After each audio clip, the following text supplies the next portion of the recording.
This is going to be the best way that I can explain avoidant behavior or really the behavior of anyone who is insecurely attached. For securely attached people, they look at relationships as a means for growth. When the growth stops, so does the relationship. But for an insecurely attached person, they look at relationships as a means for survival. So, on one hand, you have the avoidant who looks at everything as if it is a threat, and that's why they run. And then you have the anxiously attached person who is so afraid to be alone that they cling even harder. When these two type of people initially meet, they experience a lot of limerence. Limerence is that deep, heavy infatuation in the beginning that is based upon uncertainty. The only issue is that even in the beginning, with limerence at play, you're still operating from your prefrontal cortex. That's the part of your brain that is responsible for your rational thought. But when the relationship starts to get too serious, when people start to get too close, and you are insecurely attached, and you look at this relationship as a means for survival, now your deepest childhood wound has been triggered.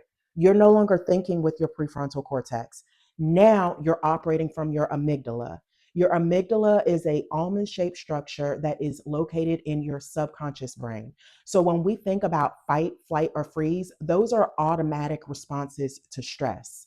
So are our attachment styles. So when the limerence starts to get too heavy and the intimacy starts to set in, then the avoidant is no longer thinking with their prefrontal cortex. Now the amygdala is at play, and the amygdala doesn't think. The amygdala's only responsibility is to keep you alive. It doesn't care if your feelings are hurt, if you're crying, if you're heartbroken. All it knows is that whatever is happening is a threat to our survival, and we got to make it stop. So when the amygdala, which is also the fear center, is activated in an avoidant, they experience the flight. We think about the fight, flight, or freeze. Well, the avoidance automatic response to intimacy is flight.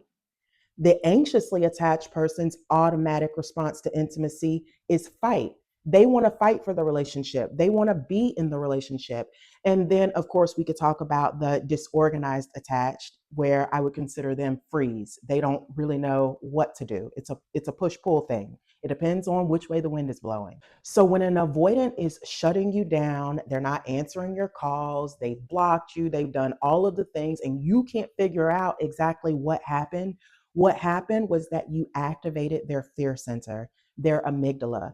Now they're no longer thinking with their prefrontal cortex, with their rational thought. They're thinking from those automatic responses that are going to save their life.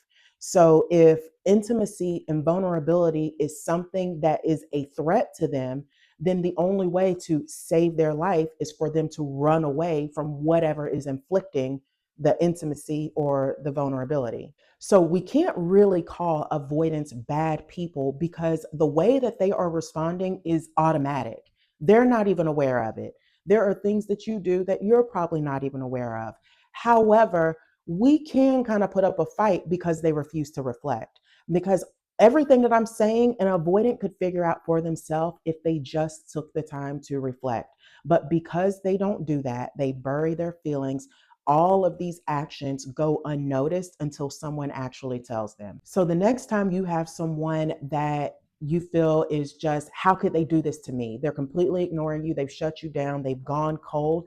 Just know that they are no longer operating from their rational mind. Now they're operating from their fear center, the amygdala. And honestly, if you're continuing to chase after someone who is has blocked you or is avoiding you, then you yourself are also operating from your fear center. The only difference is that the behavior is different, but the activated response is the same. Both of you all are scared. The avoidant is afraid of the intimacy, of the closeness, and you are afraid of being left. And you all are both responding to your subconscious mind playing out.